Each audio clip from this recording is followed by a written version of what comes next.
The film begins in 1904, during a time in Japan called the Meiji period. At that time, there's a big fight between Russia and Japan over a large hill. Over 130,000 Japanese soldiers are working really hard to take over Port Arthur, a very important place where the Russian Navy is based. During this chaos, there's this incredibly brave man named Saichi Sugimoto, also known as Immortal Sugimoto. He fights alone all the Russian defenses, determined to defeat every single enemy soldier hiding there. Despite being hit by many bullets and stabbed with bayonets, nothing stops him. Fast forward 2 years, we find Sugimoto far from the battlefield, in Hokkaido, digging for gold. He believes there's a fortune hidden in this land because of rumors he's heard. At that time, another guy named Takichiyo Gato is also in the area and learns that Sugimoto, the man who supposedly can't be killed by bullets or bayonets, is nearby. Then, Takichiyo decides to distract Sugimoto by sharing a fascinating tale about gold. He tells him about the tiny gold nuggets once found in Hokkaido's rivers. The Ainu people, original inhabitants of the land, gathered these nuggets secretly to fund a fight against those who stole their land. However, one night, a thief brutally killed the Ainu collecting the gold and stole nuggets worth a whopping 8 billion yen. Then, right after Takichiyo hiding all the gold somewhere in Hokkaido, he gets caught and locked up in Abashiri prison.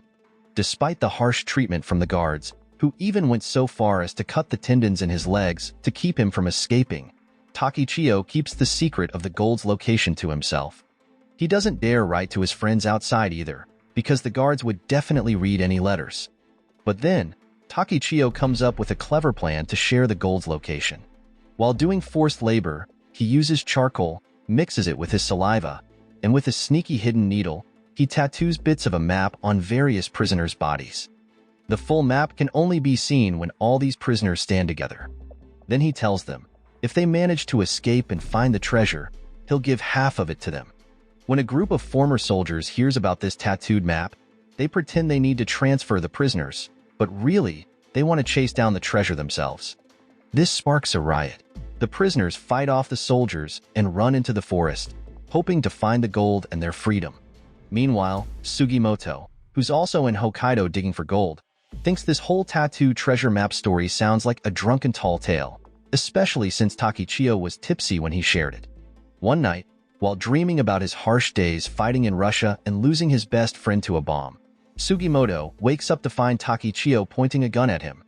At that time, Takichiyo thinks Sugimoto knows too much about the treasure, and now Sugimoto is in real danger just for hearing the story. As Sugimoto watched Takichiyo running away, he couldn't help but smile, starting to believe there might be some truth to the wild story after all. With a new sense of purpose, Sugimoto ran into the forest, looking for Takichiyo's tracks. But he was in for a shock. When Sugimoto found Takichiyo, it was too late because he was dead. Judging by the bear tracks surrounding him in the snow, Sugimoto guessed a bear had attacked him. While checking Takichiyo's wounds, Sugimoto got another surprise that turns out Takichiyo was one of the escaped prisoners with a map tattooed on his body. As Sugimoto tried to figure out what to do next, a huge bear lunged at him out of nowhere. Just then, a Serpa, a skilled archer from the Ainu tribe, came to his rescue and took down the bear with her bow and arrow. After the bear was defeated, a Serpa asked Sugimoto if the man was dead.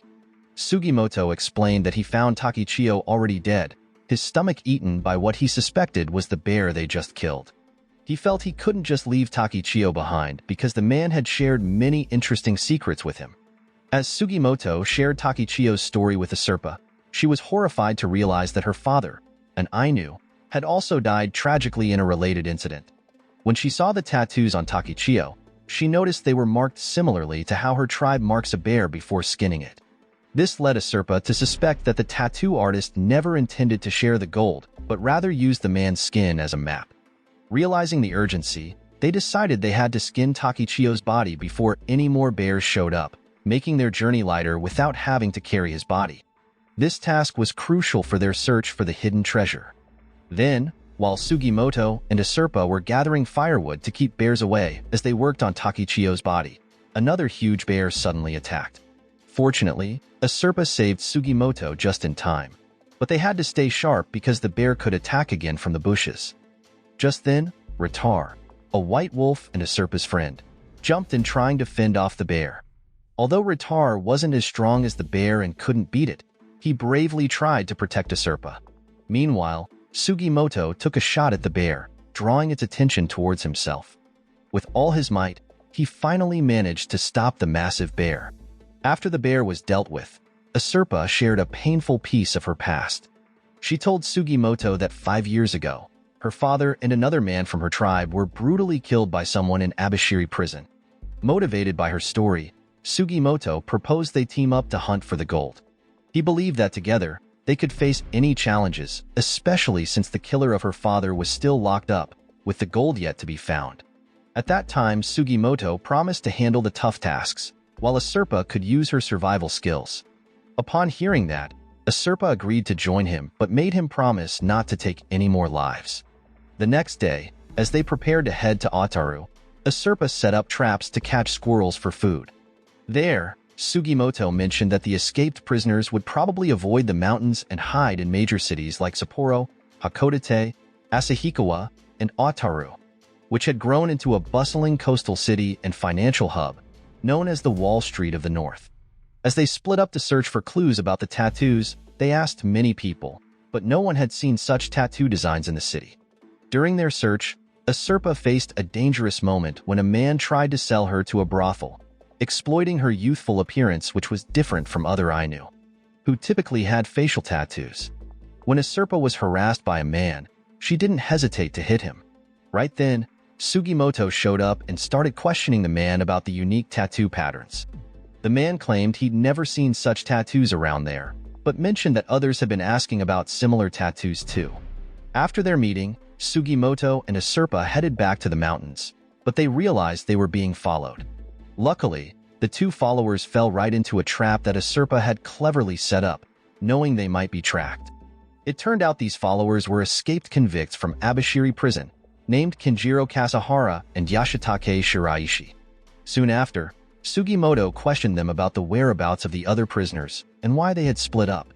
They explained that staying together made it easier to decode the tattoos for the gold's location, but it also led to brutal fights. The prisoners were turning on each other, trying to skin the tattoos off for themselves. That's why Kenjiro and Yashitake decided to escape to save their skins. Instead of doing violence, Asurpa suggested drawing the tattoos rather than skinning. Curious, she asked about the person who had tattooed them. Kenjiro mentioned the tattoo artist was known as Naprabo, the faceless man, because he couldn't see his face clearly when getting tattooed. But before Kenjiro could reveal more, a gunshot rang out from a distance, tragically ending his life. Previously, Sugimoto cleverly set a trap and caught someone from Hyakunosuke Ogata's 7th Division, known as the strongest group in the Japanese military. Turns out, Sugimoto himself used to be in the 1st Division but was let go after some issues. He thought maybe they had crossed paths during the war at the 203-meter hill. But Ogata didn't seem to care about their past connection. He was more interested in trying to get a tattoo from a prisoner who had escaped from Abashiri prison. When Ogata realized he was fighting Sugimoto, known as Sugimoto the Immortal, from the 1st Division, he tried to escape. But Sugimoto acted quickly and threw his rifle, causing Ogata to tumble into a ravine. There, Sugimoto explained to Asurpa that he had to do this because if Ogata got away, their entire unit might come after them. Even though Asurpa was upset because Sugimoto had promised not to kill anyone, he hadn't actually killed Ogata. Meanwhile, another escapee, Shiraishi, saw a chance during the confusion and tried to make a break for it. Shortly after, Sugimoto chased after him, but both of them ended up slipping and falling into a cold river. Even though Sugimoto is known for surviving all sorts of injuries, the cold water gave him hypothermia. Trying to warm up, Sugimoto searched for bullets to shoot into some wood and start a fire. Then, he asked Shiraishi to help him find bullets that might have fallen into the river. Shiraishi agreed to help, but only if Sugimoto would let him go afterward. Feeling really cold, Sugimoto agreed. But it turned out Shiraishi had a bullet in his mouth the whole time, just in case he ever found himself in a tough spot. Then, Shiraishi explained that there were 24 people with the special tattoo, and all of them were tough, including the mastermind behind the escape. He described an old man in Abashiri prison who seemed kind and was respected by everyone. However, This old man turned out to be quite deceptive, cause he wore a wolf in sheep's clothing. At that time, Shiraishi realized that the old man was actually a former samurai named Toshizo Hijikata, who had fought in the Battle of Hakodate. During the escape, Toshizo took out many former soldiers with his sword skills. He was known as one of the best samurais back in his day. When Sugimoto heard the name Toshizo Hijikata, he laughed because he thought Toshizo had died long ago in that same battle. Meanwhile, Toshizo, along with some of his men, found another escaped prisoner named Tatsuya Ushiyama. At that time, Toshizo asked Ushiyama to join him in tracking down the people with the Naprobo tattoo for their mutual benefit. He also planned to challenge the 7th Division of the Japanese military by gathering a strong team.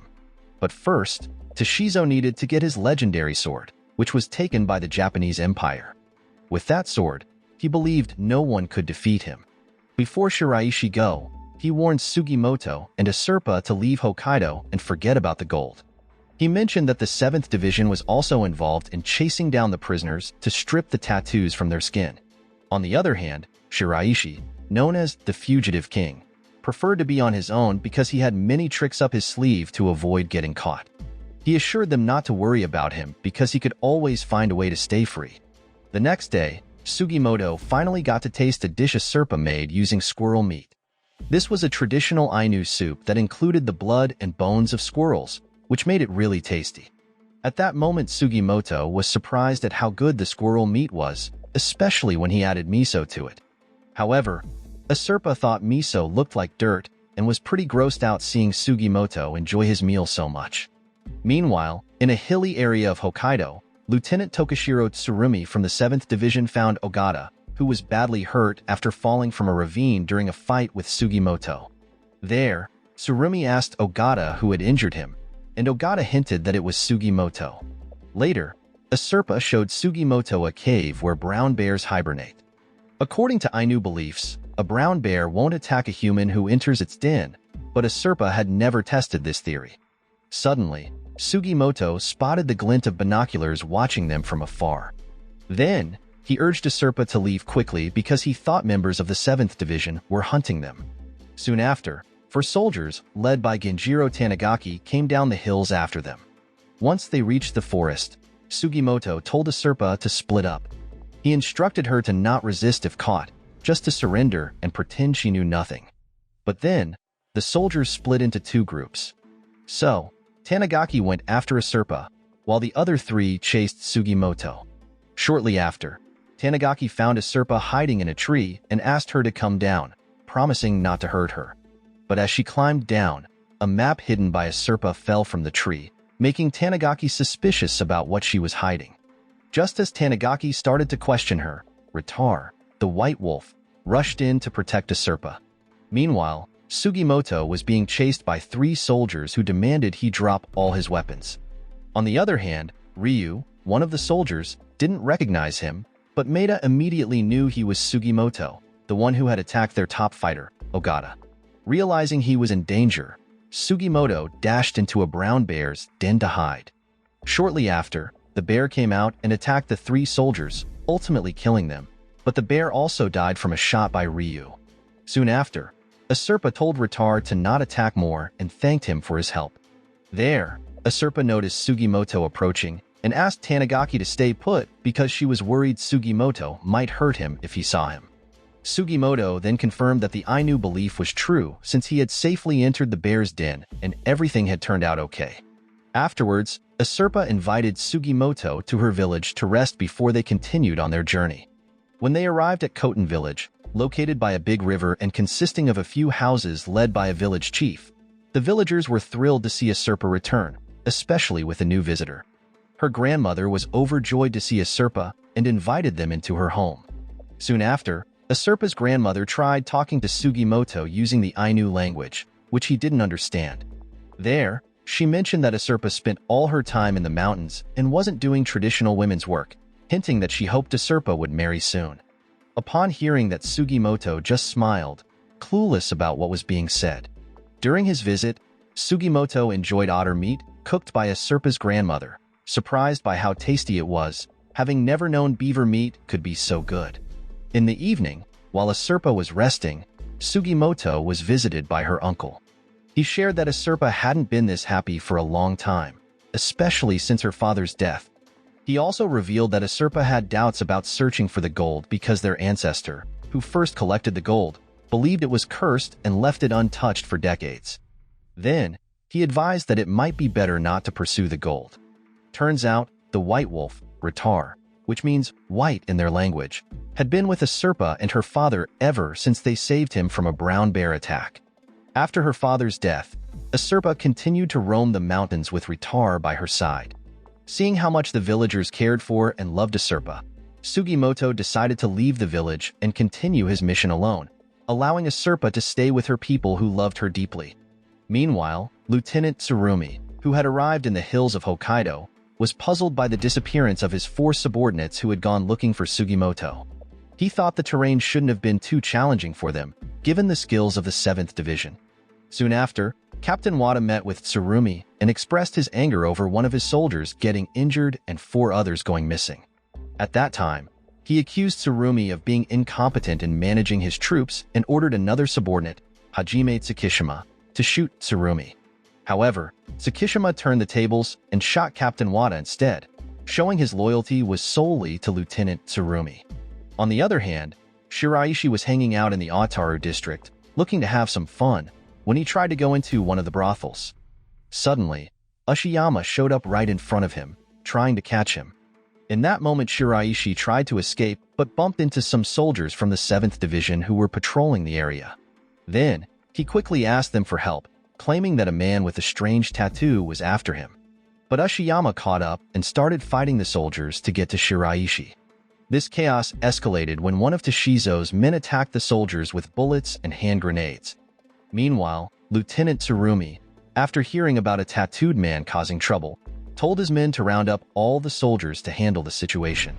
But after checking the man, they found no tattoos on him. There, Lieutenant Tsurumi figured the whole mess was just a distraction because the real target was the bank. Soon after, he rushed to the bank to check the safe and found out that cash, jewels, bonds, paintings, and a sword were stolen. The legendary sword stolen was called Izumi no Kami Kanasada. It turned out Toshizo was behind the robbery because he wanted his sword back after a long time. Meanwhile, Sugimoto was eating at a ramen shop when 2 members of the 7th Division, Yohei Nikaido and Kohei Nikaido, tried to surprise him. At that moment, Sugimoto fought back, attacking them and several others outside the shop. But there were too many of them, all well-armed, and they eventually overpowered Sugimoto. Shortly after, Lieutenant Tsurumi showed up and took Sugimoto to the 7th Division headquarters. At the headquarters, Tsurumi asked Sugimoto if he was the immortal Sugimoto, because he had watched him fight fiercely, like a demon, during the battle at Port Arthur. Tsurumi also mentioned that he knew Sugimoto had attacked Ogata and was after the tattooed human skin that had been collected. Despite the serious accusations, Sugimoto tried to stay cool and denied everything. Then, Tsurumi told him that the only way Sugimoto could stay alive was by working for him. Afterward, Tsurumi revealed his big plan to use his funding to take over the 7th Division and eventually gain complete control over Hokkaido. His idea was to clear the forests and grow opium, aiming to provide jobs for children who lost their fathers in the war, for parents who lost their children, and for wives who lost their husbands. At that time, he presented this as a tribute to their fallen comrades and a step towards taking over the country. Soon after, Tsurumi explained how his headquarters' failures had forced soldiers to be human shields on the front lines, facing heavy attacks with little to defend themselves. Many came back from the battlefield only to find themselves homeless. Tsurumi then discovered gold coins at the site of an Ainu massacre, suggesting the Ainu had made them by melting down gold nuggets. Confirming the existence of gold, Tsurumi made an offer to Sugimoto to join forces with him. However, Sugimoto refused the offer, even though it meant he could be killed for his defiance. The next day, Asurpa and Ratar were on a mission to find Sugimoto using the scent of his socks. After a long search, Ratar led her to Shiraishi, not Sugimoto. It turned out that the last time they met, their socks had accidentally been swapped. Then, Asurpa urgently asked Shiraishi where Sugimoto was, warning him that if he didn't tell her, Ratar might not be so friendly. But there, Shiraishi revealed that Sugimoto had been taken to the headquarters of the 7th Division. Usurpa then asked for his help, threatening him with a poison-tipped arrow that could kill him in 10 seconds if he refused. Meanwhile, outside the 7th Division headquarters, Usurpa was determined to find Sugimoto, believing strongly that he was still alive and wouldn't be broken by fear or death. She was ready to do whatever it took to save him.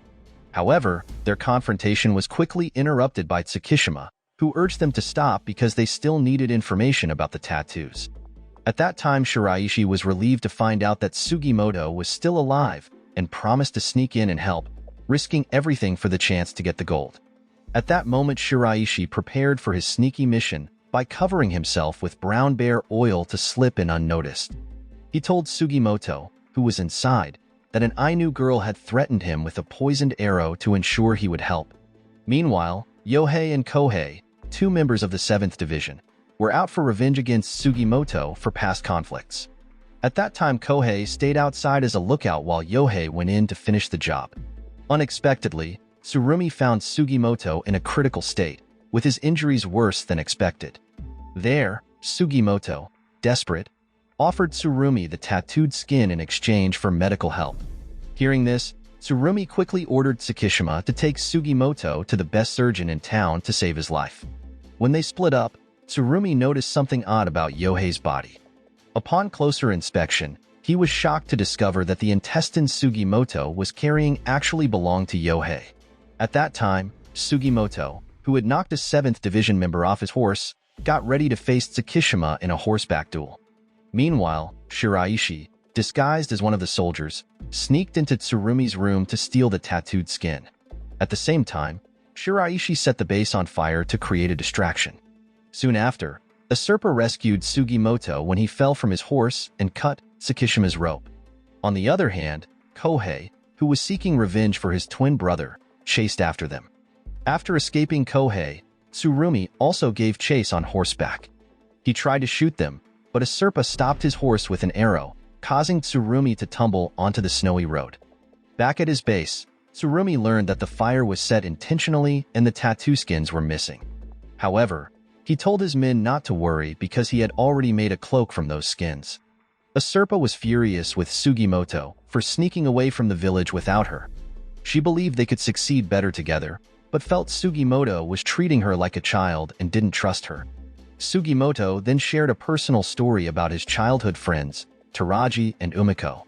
They were close until the villagers ostracized him because of his illness, leading him to burn down his house.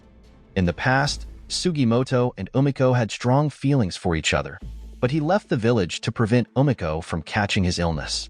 When he returned one day, he saw Umiko and Taraji getting married, which was a painful sight for him. On the battlefield, Sugimoto and Taraji were reunited as they fought together against Russia. During one intense moment, Taraji sacrificed his life to save Sugimoto from a bomb explosion. With his last breath, Taraji expressed his hope that Sugimoto would help Umiko, whose eyesight was getting worse. As the scene comes to an end, Sugimoto is determined to honor Taraji's last wish by finding the gold needed to treat Umiko's failing eyesight. At the same time, Usurpa is driven to uncover the truth behind her father's death, which also points them to the need for finding the gold. In the end, Toshizo meets with Shinpachi Nagakura, the captain of the 2nd Division, who provides him with weapons from a Russian trader. Their dream of establishing a new Republic of Ezo in Hokkaido is getting closer to becoming a reality, especially with the revelation that the hidden gold is worth a staggering 800 billion yen, far more than the 8 billion everyone thought. This huge treasure turns Hokkaido into a battleground where everyone is fighting to get their hands on the gold. The film ends. The moral lesson from this film is always check whose socks you're wearing because it could lead to a wild gold hunt with samurais and bears. Oh, and if someone hands you a legendary sword, maybe don't just use it to open cans.